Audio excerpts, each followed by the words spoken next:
when it comes to radicalization, I don't know if this actually means 30 million Americans. It translates to perhaps. No. These studies are done in such a way that they have successfully, in many instances, extrapolated data to a great degree. The only question is margin of error. They say 2 to 3%. Maybe it's 5 to 10, 10 to 20. Let's say the margin of error is 10 to 20%. You think that would be fair, Ian? It's tough to tell. It's impossible to tell. That's the problem with this article, and it's disgusting that they wrote that headline. That Why? is complete mislead because they only polled 3,500 people. But do you know how polls work? Yeah. How do they work? You get a small group of people, and then you ask them a question or a group of questions, and then you can do whatever you want with that So the way data. it works is they have charts tracking various demographics. They poll the demographics in key areas. They figure out what the majority of these areas think and feel. Then they do a wider sample size with different questions and say, if the Cast Castle household, 100% of this house, everyone polled and it said they would not vote for Joe Biden. Some might vote Libertarian, some might vote Trump, but 0 for Biden. When they do a larger poll and they say, we called this house and we were told that they don't think violence is justified, they extrapolate that with a margin of error to say previous polls in the area based on demographic views and studies have shown that this group tends to vote this way. When we asked them, they said this. They then target a bunch of different areas and say, this 3,500 people is actually a very large sample size for a poll. I think it's fair to say, however, the margin of error could be way larger, and to just immediately say 30 million Americans say, no, we've extrapolated that data point. But it does suggest, a study suggests 30 million Americans believe violence is justified. It doesn't mean they will commit the violence, however, just that someone else could. I think if they were put on a jury, they would be like, we sympathize with what you did. Either way, I think it is absolutely fair to say this is patently obvious when you talk to these people and when you see people go and do men on the street interviews with them. They absolutely agree with this in major cities.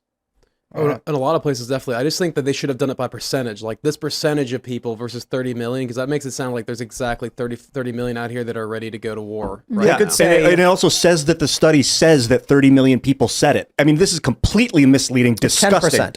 It could say 10% of 11.6% of poll respondents said that violence was justified to stop the word Donald millions Trump. in all That's not- caps too. that's It's not such an clickbait. inconsequential number either. Like that's a big percentage. That's like, that in our good itself is friends over at the Post I Millennial. have great friends at Post Millennial. That is disgusting, you guys.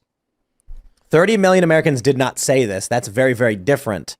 But there is a study that says 11.6% of those who responded said they would.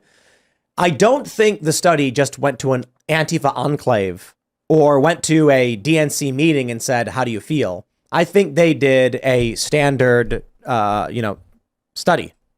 Let me, what do we have? Political crisis. It's from July. What do they explain? Can you go to the study? Does it link to it? It just links to a news article. Do we have this actually? University of Chicago. Because if they link to the actual study, Nope. sometimes that's... Anger and radicalization. Rising number of Americans say political violence is justified. Survey shows a small but significant share of Americans believe in the use of force to attain political goals on both the left and the right. It's funny, they don't mention that the study shows that on the right, it's half of what the left wants. So this is from about two and a half weeks ago. And let's see, do they have the study here? Dangers Project has been conducting Dangers to Democracy. Now they just linked to another one of their own stories. Also, if it Dangers to Democracy survey sounds like a pretty biased way of like, we're in danger. You need to get ready, get going. Well, like, Danger to Democracy is a left biased title because Republicans, conservatives, libertarians don't call the United States a democracy because it's not. Yeah, like, would you fight if you were in danger? Is So a lot bigger a question. Would you fight? Adding the danger part of it is like, well, if I'm in danger, I'm going to be a lot more likely to fight for my life. So here's how it should actually break down. If this was framed that way and it's skewed liberal in their survey questions, that means that of that 11.6, there's a massive bias. So the number is probably much less among both groups. In fact, you could argue if it was left biased, then the political violence to support Trump would be a lot lower. You ask a liberal, do you think violence should be used to put Trump in office? They say no. Do you think violence should be used to stop Trump? They say yes. If you poll 2,000 Democrats and 1,000 Republicans, you will get the numbers you're looking for. That's the important thing to track with these studies.